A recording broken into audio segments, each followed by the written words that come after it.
Life is tough, so get tougher. Yun ang naging prinsipyo ko sa buhay simula na magkaroon ako ng malay kung ano ang totoong mundo. Lumaking walang mga magulang, kapatid o kapamilya. Lumaki sa isang bahay ampunan kasama ang mga kapwa ko, inabandona at pinabayaan. Yun siguro ang dahilan kung bakit mas pinili kong maging mailap. Mas pinili kong isara ang puso ko. Mas pinili kong maging malamig at mas pinili ko ang wag makaramdam ng pagmamahal dahil yun na lang ang option ko para protektahan ang sarili. Matatag, matapang, walang kinatatakutan, kaya ang lahat. Hindi nasasaktan. Yun ang tingin sa akin ng lahat sa mundong ginagalawan ko. But deep inside me, I'm weak, fragile, and scared. No one knows that I'm dying inside. No one knows because I stayed silent even if it hurts a lot. Araw-araw akong namamatay dahil sa lungkot. No one knows because I don't want them to know about it either. Where have you been, King? Gabi na nang makarating ako sa kondo ko dahil dumiretso muna ako sa headquarters bago tuluyang umuwi. Bahagya pa ako nagulat na makita ko siyang panay ang paroot pa rito sa sala. Hindi mapakali. Nang malingunan ako, tila doon lamang nakahinga ng maluwag. Kailangan mo pa bang itanong yan? Iniwan mo ko sa resto kaninang lunch tapos ngayon ka lang umuwi. Saan ka ba galing? Umupo ako sa sofa habang siya nakapamewang sa harapan ko. May pinuntahan lang ako. Saan ka nga nagpunta? Doon lang. Sa pagkakaalam ko, walang lugar sa Pilipinas o kahit pa sa buong mundo na doon lang. Emphasizing the word doon. Ano bang pakialam mo? Pabalang kong balik tanong. Nanlaka ang mga mata niya. Siguro hindi inaasahan ang asta ko ngayon. Hindi naging maganda ang buong araw ko kaya wala akong balak na magpakasanto sa kanya. Anong pakialam ko? Malaki. Malaking malaki. Angela, dahil best friend kita. Dahil mahalaga ka sa akin kaya gusto kong malaman kung saan ka nagpunta dahil nag-aalala ako. Seryosong seryoso siya. Tila gustong higupin at ipatatak sa kaluluwa ko lahat ng mga salitang sinabi niya. You don't need to worry. Hindi niya ako pinansin. But I am. Nag-aalala ako kung baka napahama ka. Hindi mo alam kung gaano ako nilulukob ng kaba kapag bigla-bigla ka nalang umaalis tapos biglang susulpot. Nakakabaliw ang pag-iisip na baka napahama ka sa pinuntahan mo at baka may nanakit na sa'yo. Naintindihan mo? Mariing, nakakuyom ang kanyang mga kamao. Ngayon ko lang siya nakitang ganito kaseryoso pagdating sa pakikipag-usap sa akin. Madalas isip bata siya at palaging naglalambing. Tama. Tama yan. Mas bigyan mo ko ng rason para kamuhian ka dahil kapag nananatili kang mabait, nagugulo ang lahat. Napakuyom din ako sa pag-usbong ng kaba sa dibdib ko. Nakakainis. Ayoko sa uri ng pananalita niya. Ayoko dahil nalilinlang ako na puno iyon ng pag-aalala. Padabog akong tumayo. Tuloy-tuloy na naglakad papunta sa kwarto ko. Narinig ko ang ilang ulit niyang pagbuga ng hangin. Saan ka nga galing? Ngayon kalmado at malambot na ang tinig. Stop asking, Segundo. Nagsalubong ang mga kapal niya mga kilay. Why are you calling me Segundo? King, ang pagkakaalam ko, tinatawag mo lang ako sa pangalan yun kapag galit ka sa akin. Mapanuri ang bawat tingin niya. Pati ba pagtawag sa'yo ng pangalan, binibigyan mo ng kahulugan? You're so childish. Hindi ko alam kung bakit nagiging ganito ang reaksyon ko. Wala namang masama sa naging tanong niya sa akin kanina pero nakakaramdam pa rin ako ng pagkairita. And I hate it. Hindi kita maintindihan. Napahilamos ito sa mukha at bakas ang frustration. Hindi mo ako kailangang intindihin dahil hindi ko kailangan ang pag-iintindi mo. You're unbelievable. Kumain ka na ba?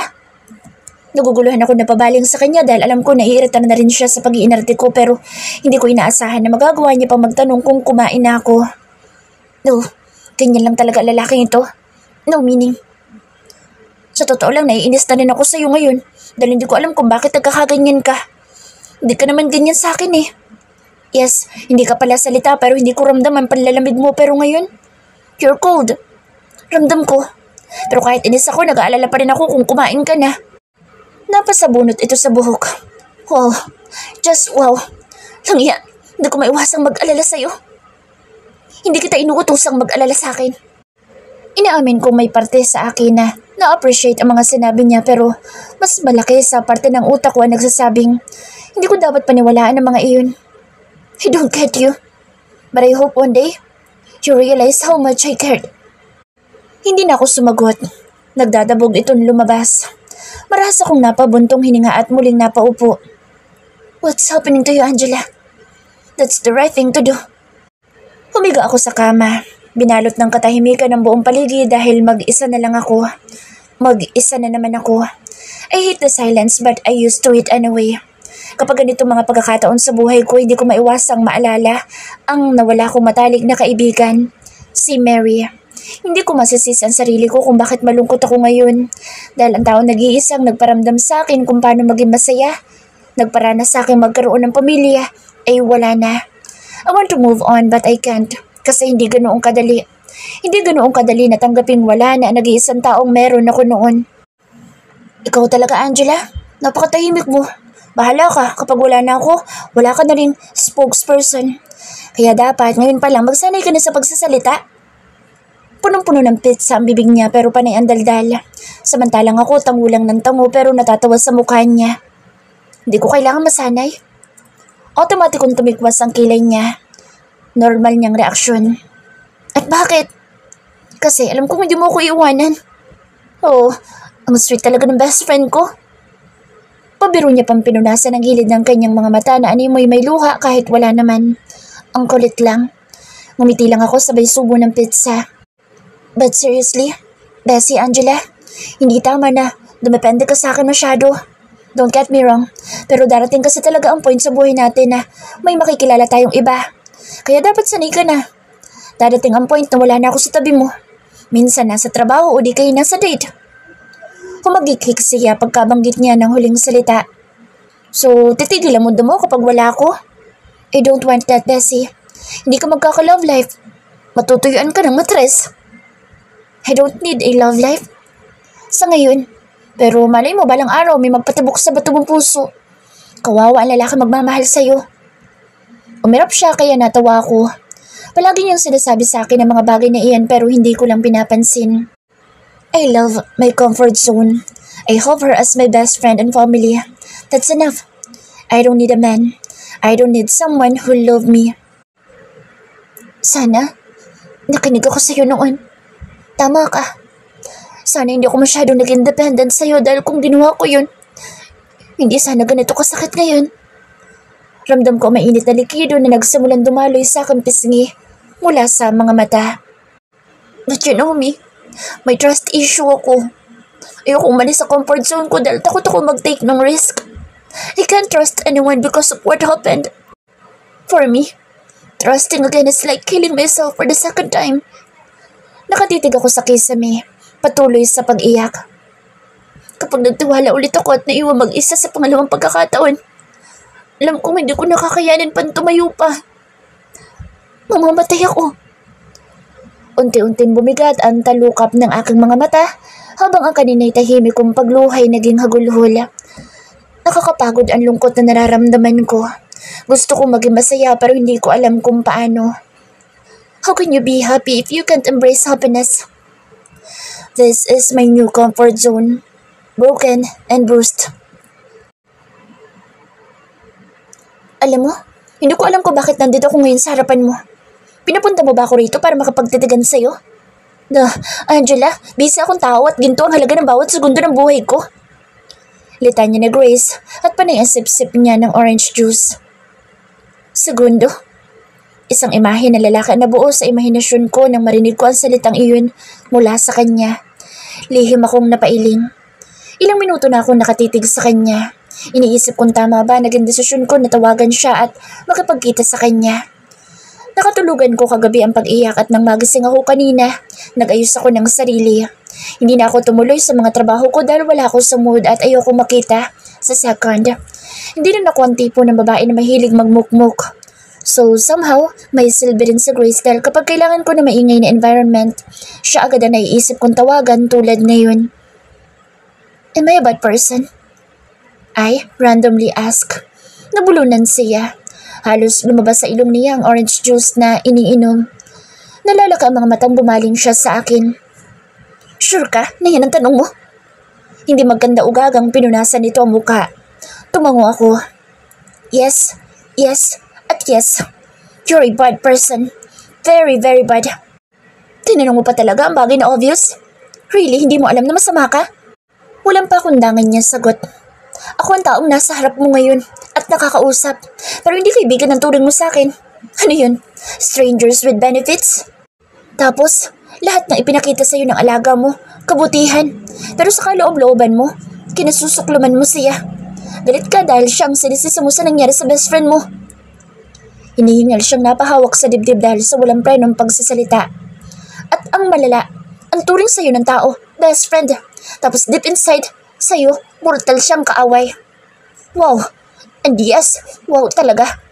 Hewan ko lang kung hindi mo mapalitan si Satanas sa trono niya dahil sa mga pinagagagawa mo. Sinamaan niya pa ako ng tingin. Sa laki ng bibig at boses niya, hindi nakapagtataka kung marinig sa buong resto.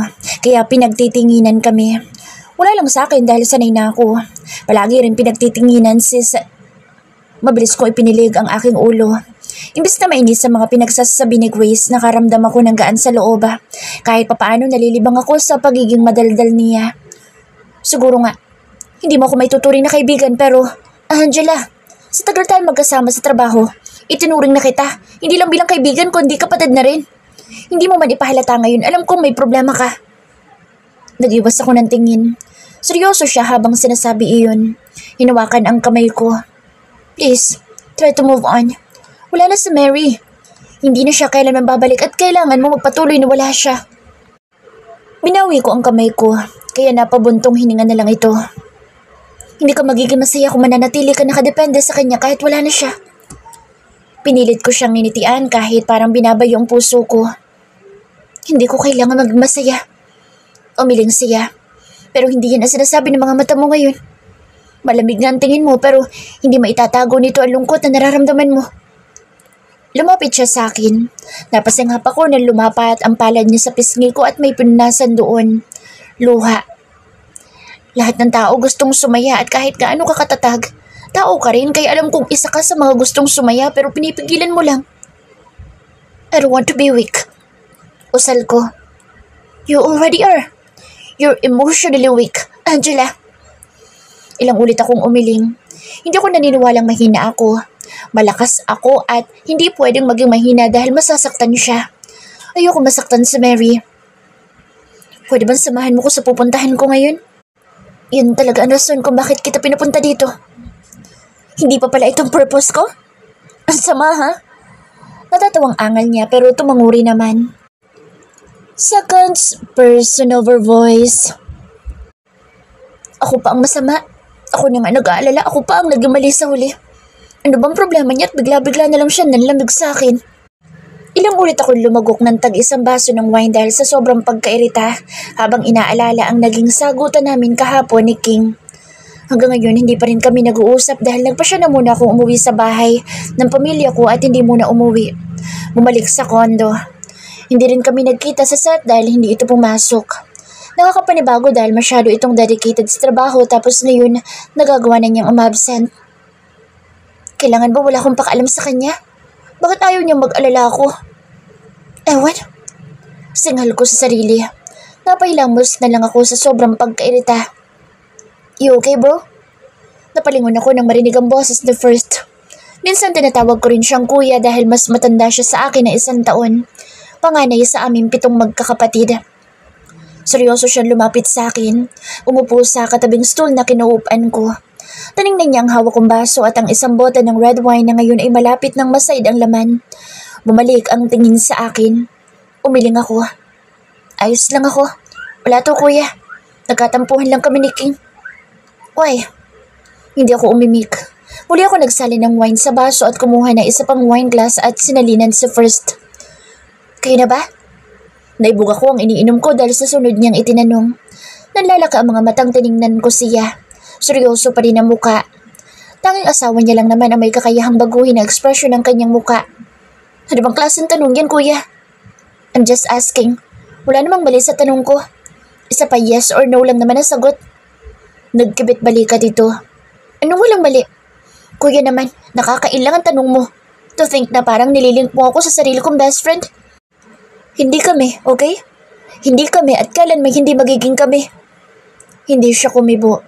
Napaiwas ako ng tingin, saka pinagmasdan na lamang ang bote. Hindi talaga kami dahil hindi kami talo. Dagdag ko pa. Bakit parang defensive ang sagot mo? Natigilan ako, hindi nagpahalata. Bakit napakahirap sa akin na tugunin kahit alam ko naman ang katotohanan na hindi naman talaga kami? Bakit anong daldal mo ngayon? Kung hindi kayo, bakit ganyan ang reaksyon mo? Dahil lang nagkatampuhan kayo. Naiirita na ako sa mga tanong niya pero magiging bastos naman ako kung pabalang ko siyang sasagutin. Isa pa wala namang mali sa topic na iginigiit niya. Ang mali lang ay ang nagiging reaksyon ko. Bawal ba magkatampuhan na magkaibigan? Umiling siya, ni hindi man lang ginalaw ang basong ibinigay ko sa kanya. Hindi. Napangisi ako, taas noong tumingin ulit sa akin niya. See? Kaya normal lang ito. Normal lang naman ang tampuhan sa magkakaibigan pero ang hindi normal, yung parang doon magtatapos ang buhay mo. That's not true. Mukhang alam ko na ang pupuntuhin niya. Marahas akong umiling. No, never. Well, bumabasa lang ako sa kilos mo. Wala ibig sabihin ng kilos ko. Ang kulit. Naiirita lang ako ngayon dahil ako na nga nag-aalala sa kanya dahil gabi na siyang umuwi galing sa lugar na hindi ko alam kung saan. Tapos siya pang galit. Inaalala ko lang naman kung nasaktan siya o kung napano siya habang hindi niya ako kasama. May masama ba dun? Halos singalin ako sa pagpapaliwanag kahit hindi ko alam kung bakit ako nag-aaksaya ng panahon na sabihin sa kanya ang bagay na ito. Close kami magkakapatid pero ang mga ganitong bagay dapat sarilinin ko na. Kaso, hindi ko mapigilan ang sarili ko. May masama nga doon. Naguguluhan ako sa kanya. Kailan pa naging masama ang pag-aalala? Masama, dahil kung umasta ka, parang may relasyon kayo. Parang boyfriend niya. You know you're not. Natahimik ako, bigla. Naramdaman ko na parang may matulis na bagay ang tumutusok sa kalooban ko. Best friend ka lang niya, bro. Kaya kailangan mo limitahan ang pag-aalala mo. Limitahan? Bakit sumusobra ba? Ganito na naman ako sa kanya dati pa. Palagi ako nag-aalala lalo na kapag hindi ko siya nakikita o wala siya sa tabi ko. Walang bago dahil kapag napahamak siya, makakapatay ako ng tao. Humigpit ang pagkakahawak ko sa baso sa isiping baka mapahamak si King. Talagang lalabas sa mga sungay ko. Hindi malabo na mangyari ang bagay na iyon dahil sa mga threat na natatanggap ko. Baka madamay siya sa gulo ng buhay ko dahil malapit siya sa akin. Paano kung gamitin siya laban sa akin? Kung noon, pinalalampas ko mga death threat na natatanggap ko. Sa oras na idawit nila pati ang kaibigan ko, ako mismo susuyod sa buong Pilipinas. Mapatay lang kung sino man ang walang hiyang iyon. Bingo! Ngumisi siya. Sinamaan ko siya ng tingin. Ito ang ayoko sa pakikipag-usap sa nakatatanda naming kapatid dahil para siyang gumagawa ng bugtong. Just leave me alone, kuya. Pagtataboy ko, hindi siya natinag. Best friend ko sa Hazel simula pa nung college. Until now.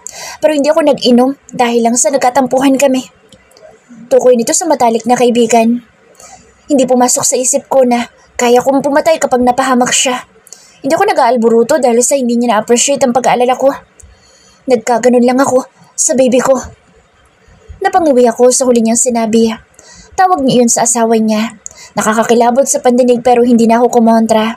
Sasabihin niya lang na maintindihan ko rin ang kabaduyan niya kapag may dumating ng babae na para sa akin. Alam ko namang hindi mangyayari iyon. Siguro may in love ako pero alam kong hindi ako magiging baduy katulad niya. So, anong point mo? Think about it, bro. Tumayo na lang bigla. Been there. Done that. Tuluyan ang umalis. Kunot nung sunundan ko ng tingin ng papalayo niyang bulto. Hindi ko na kailangang isipin kung ano yun dahil kanina ko pag-gets ang ibig niyang sabihin. But I'm sure hindi tama ang mga sinasabi niya. Muling tumahimik ang paligid dahil wala na akong kausap. Nag-iisa na lang ulit ako dito sa bar counter katabi ng kusina namin. Napabuntong hininga ako sumandal sa counter. Tumingin sa may kadilimang lugar. Dim ang light sa kinaupan ko. Masyado nang malalim ang gabi. Halos lahat ng tao dito sa bahay nagpapahinga na. Mariin akong pumikit. Hindi na ako nagulat nang bumungad ang imahe ni King sa pagpikit ko. Kitang-kita ko kung gaano siya kaganda. Maamo ang mukha at simpleng-simple ang suot na t-shirt at jeans. Nakangiti habang pumapasok sa gate ng school namin. Tumitingin sa bulletin board at bahagyang nililipad ng hangin ang mahabang buhok. Walang kaarte-arte sa katawan pero angat na angat ang ganda niya sa mga babaeng nasa paligid na panay ang pagpapaganda. She looks innocent. Siya ang unang babaeng nakabuhay ng init sa katawan ko sa pamamagitan lang ng pagtingin sa maganda niyang mukha at balangkinitang katawan. Ipinangako ko noon sa sarili na hindi ako kailanman magkakagusto sa isang babae. Not until she came. Unang kita ko pa lang sa kanya parang bulang naglaho ang pananaw ko. But the saddest part is, she's gone. Wala na siya. Wala na ang babaeng iyon. Hindi na babalik at dahil yun sa akin. No more smile from her. Angela's person over voice. Grabe ka magluksa, Angela. Halatang yamot na yamot sa Grace. Humihikab na ito. Patingin-tingin ito sa paligid. Bumangon ito mula sa pagkakadapa sa damuhan. Inumaga na tayo. Lalong bumakas ang inis sa boss niya na makitang maliwanag na ang paligid. Hindi ako nagsalita. Nanatili ang tingin ko sa puntod ng aking kaibigan. Nandito kami ngayon sa private cemetery kung saan inilibing ang katawan ni Mary. Kahapon pa kami dito at hanggang ngayon hindi pa rin kami umuwi. Panay na ang yaya ni Grace pero hindi ko pinapansin. Sinabi kong mauna na siya pero hindi pumayag. Panay na lang ang reklamo.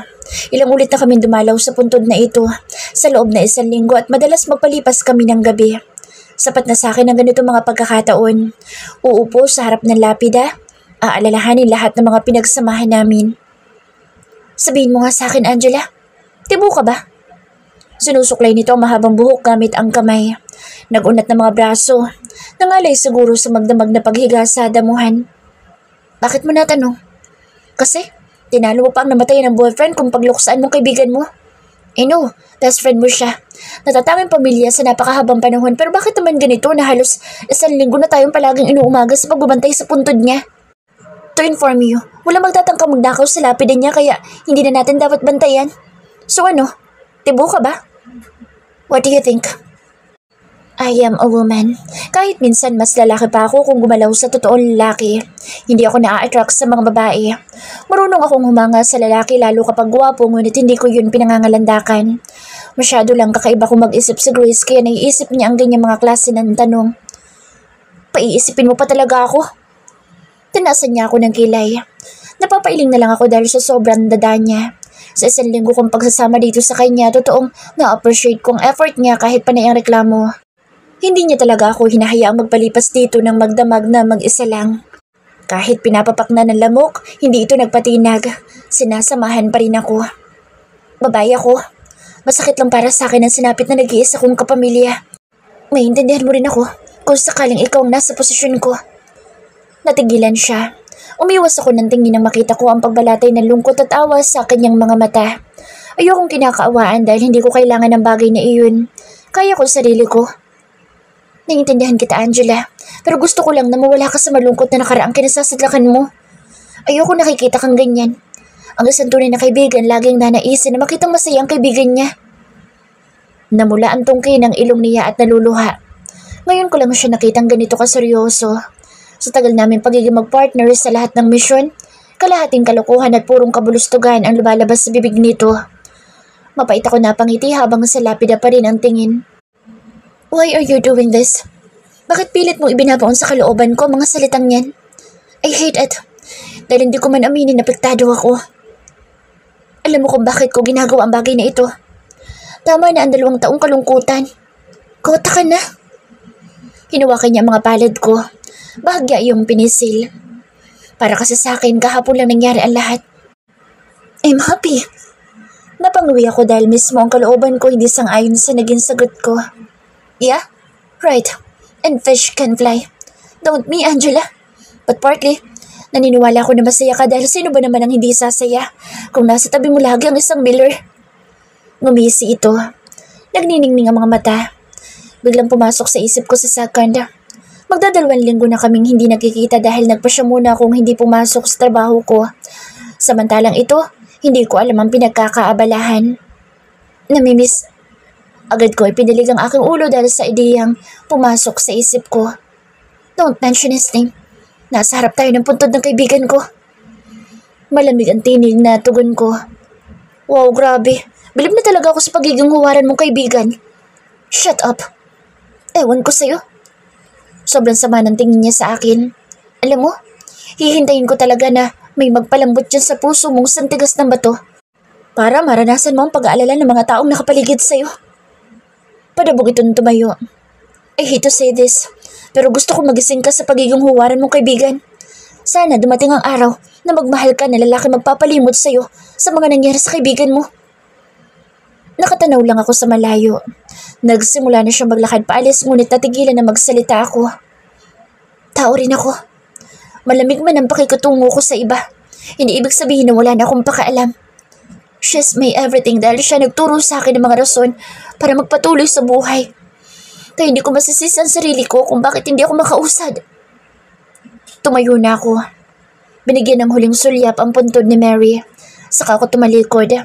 Naglakad, palayo kay Grace. At yung sinasabi mong lalaki mamahalin ko upang makalimot ako? Napahalakhak ako. Malabon dumating at kung dumating man, sigurado akong hindi ko siya magagawang mahalin. Masakit. Tumatagos sa kalooban ko lahat ng mga sinabi niya pero mas matatag ang puso ko para salagin lahat ng iyon. Ipinangako ko sa kaibigan ko na ipaghihiganti ko siya at walang makapagpapabago ng plano ko. Malapit na ang tanghalian nang dumating ako sa kondo ko. Ngayon ko lang naramdaman ang buong linggong pagod pero pakiramdam ko wala pa akong karapatang magpahinga. Pagkatapat ko sa pintuan ng unit ko, may kulay itim na box sa sahig. Nakatali sa gitna nito ang kulay violet na ribbon. I don't know pero kinilabutan ako dahil ang kulay na iyon ang sumisimbolo sa patay. Inalerto ko ang sarili ko. Pasimpleng nagmasid-masid sa paligid pero walang kahinahinala doon. Tahimik ang hallway. Walang ni isang tao maliban sa akin. Nilagpasan ko ang box. Mas inuna ko lumapit sa condo ni Second. Nakalak iyon. Ilang ulit ako nag-doorbell pero walang bumukas. Sinubukan ko ring buksan gamit ang password niya pero hindi yun gumana. Pinalitan niya. Sinalakay ako ng matinding kaba sa hindi ko maintindihang dahilan. Mas pinili kong pakalmahin ang sarili. Pinalikan ko ang box. Walang pag-iingat ko iyong binuksan. Sumalubong sa akin na masangsang na amoy ng dugo. Isang prosthetic iyon, ulo ng isang tao at napapaliguan ito ng sariwang dugo. Hindi ako maaaring magkamali. Dugo iyon ng tao.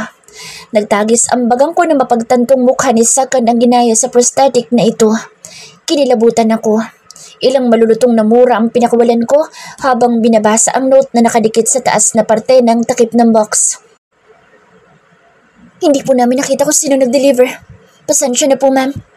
Sagot ng guard na dilapitan ko nang makababa mula sa unit ko. Bakit hindi niyo alam? Napayo ko ang dalawang guard kaya napabuntong hininga na lang ako. Wala akong mapapala kung uubusin ko ang oras ko sa pagtatanong sa kanila gayong alam ko naman kung sino ang nagpadala nito. Hindi talaga siya titigil at ngayon sa akin pa talaga ipinadala. Anong akala niya masisindak niya ako? Nagngangalit ang mga ngiping sumakay ako sa kotse ko. Walang habas iyong pinatakbo patungo sa teritoryo ni Salazar. Wala ibang pwedeng gumawa ng ganitong bagay kundi siya lang. Mabilis kong narating ang lugar dahil sa bilis ng pagpapatakbo ko. Bit-bit ang box, bumaba ako. Tumungo ako sa backseat upang kunin ang kalibre 45. Kinasa at naglakad papasok. Agad naman binuksan ng guard ang gate nang makita ko. Tulad ng isang linggong pagpunta ko dito, ganun pa rin ang sitwasyon. Ano pong ginagawa niyo rito, ma'am? Nautal na tanong ng tauhan ni Salazar na sumalubong sa akin. Itinutok ko sa kanyang balikat ang hawak kong baril at galit na kinilabit. Umalingaw-ngaw ang maingay na putok, kasabay ng pagkatumba nito. Nagkagulo ang lahat. Nagkanya-kanyang kuha ng kanilang mga armas. Sa isang iglap, nakatutok na ang lahat ng baril nila sa akin pero hindi man lang ako tinabla ng takot. What the hell is happening here? Galit na sigaw ni Salazar na ngayon ay masamang-masama ang tingin sa akin.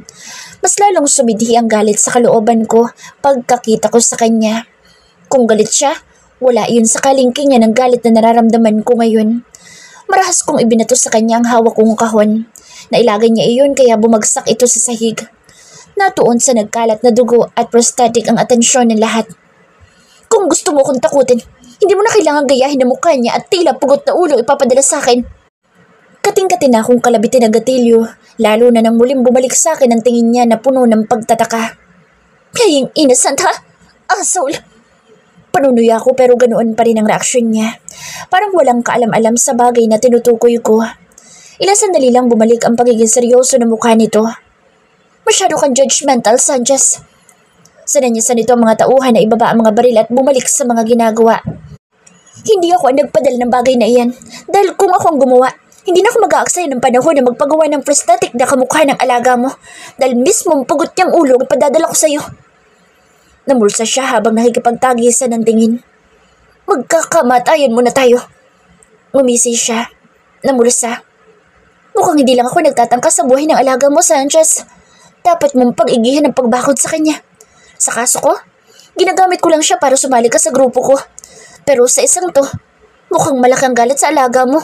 O baka sa'yo. Siguraduhin mo lang, dahil kapag napatunayan kung ikaw ang may utos nito, hindi ako magdadalawang isip na agad pabagsakin ang nagsisimula mo palang na grupo. Kitang-kita ko sa mga mata niya na tila wala nga siyang alam sa panibagong death threat na ito. Sa isiping iyon, muli akong sinalakay ng kaba. Naisip ko kung ano kaya ang lagay ngayon ni Sakad at kung nasaan ito. Kung hindi si Salazar ang may gawa, sino? Kanino siya may galit? Sa akin? O kay Sakad? Hindi pwedeng hindi ko malaman dahil mas delikado kung hindi ko alam kung sinong kalaban. Seriously, wala akong alam. Kilala mo ang penmanship ko, kaya alam mong hindi ako. Tugon niya. Alam ko, pagkakita ko sa sulat kamay na nasa note kakaiba nga ito sa madalas na pagbabanta na natatanggap na Sakad. Iba ang sulat kamay. Ibig sabihin hindi biro o maaari mangyari. Iniisip kong baka pinasulat sa iba niyang tauhan. Alagaan mong alaga mo, Sanchez. Sinulyapan ko ulit ang nakakakilabot na laman ng box bago tumalikod at naglakad palabas. Ang bala kong pagbaril kay Salazar hindi natuloy dahil pakiramdam ko hindi talaga siya nagpadala noon. Kita ko sa reaksyon niya. Paano na lang kung nakita ito ni Sakad at natakot? Bantayan mo, bago mawala sa'yo. Pahabol niya. Tumigil ako sa paglalakad ngunit hindi na muling humarap sa kanya. Subukan mong kunin siya. Hindi kita kailanman kikilanan ng tao. Asik ko. Humalakak siya pero hindi ko yun pinansin dahil kahit malademonyo ang pagtawa niya, ramdam ko ang panginginig ng boses niya. Ako ang kahinaan niya kaya kayang-kaya ko siyang kontrolin.